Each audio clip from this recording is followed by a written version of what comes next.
आज का जो विषय है वह है विद्या की जननी ब्रह्म विद्या।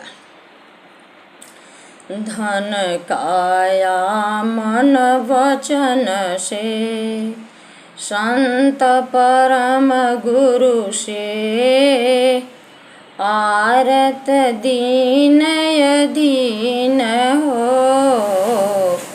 अनुगामी गुरुदेव। देखिए, ब्रह्म विद्या के अंदर प्राकृतिक और आध्यात्मिक उन्नति के सारे साधन हैं। जितनी विद्याएं हैं सभी की आधारभूत, सबकी जननी है ब्रह्म विद्या। लोग पूछते हैं कि ब्रह्म विद्या से सब ज्ञान कैसे हो सकता है? क्या रोटी मिल सकता है? क्या हवाई जहाज बन सकता है? क्या खेती बाड़ी हो सकती है? मैं आपको बताना चाहती हूँ कि ब्रह्म विद्या ही एकमात्र ऐसी विद्या है जिसके द्वारा संसार के बड़े से बड़े कार्य आध्यात्मिक प्रयोगों द्वारा शीघ्रता से किया जा सकता है। भगवान राम को कौन नहीं जानता, जो संसार में चक्रवर्ती सम्राट और भगवान के रूप में पूजित हुए हैं। क्या राम अध्यात्म और तत्व ज्ञान के ज्ञाता होने पर युद्ध नहीं किए? क्या उन्होंने राजनीति और धर्म की रक्षा नहीं की? क्या उन्होंने भगवान के भक्ति में लीन होने के बाद जगत के व्यवहार का पालन नहीं किया?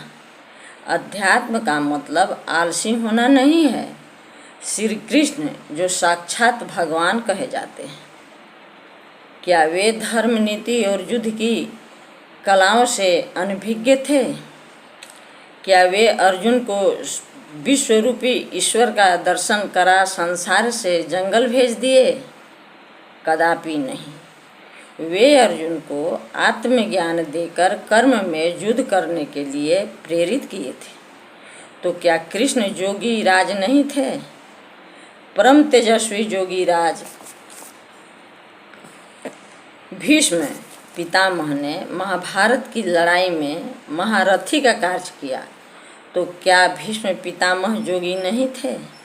जितने भी कला कौशल के ग्रंथ हैं सभी ऋषियों के बनाए हुए हैं। अतः हवाई जहाज के बनाने वाले ग्रंथ, जिनमें अग्नियान, वायुयान, देश विदेश में जलयान का वर्णन है, वह ग्रंथ महर्षि भारद्वाज की संहिता है। वही ज्ञान आज देश विदेश में किसी न किसी रूप में पाए जाते हैं। अतः तत्वज्ञानी अध्यात्मवेता ही संसार के सारे कार्यों का निर्माता और संचालक होता है। आयुर्वेद का सबसे बड़ा ज्ञान किसको है? महर्षि सुश्रुत को। क्या बिना योगी हुए उन तमाम शरीर के अवयवों और अंगों का ज्ञान दूसरा कोई रख सकता है? चरक संहिता जिसे महर्षि पतंजलि ने बनाया, क्या वे योगी नहीं थे? योग सूत्र महर्षि पतंजलि ने बनाया है। महर्षि पतंजलि योग के वेता थे। गीता का प्रचार और गीता का कर्म योग अध्यात्म ज्ञान से बाहर का चीज नहीं है। देश की राजनीतिक चेतना सत्य, अहिंसा और ईश्वर की आराधना से प्राप्त हुई है। बिना आत्मज्ञान के समाज में सत्क्रियता, नवजीवन नहीं आ सकता है।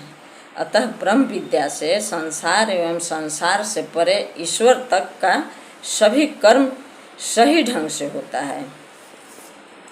इसी को स्वरवेद में क्या कहा गया है? ब्रह्म विद्या है ब्रह्म जा, है ईश्वरीय धार, दबे न सारे शक्ति से, सद्गुरु जगत प्रचार।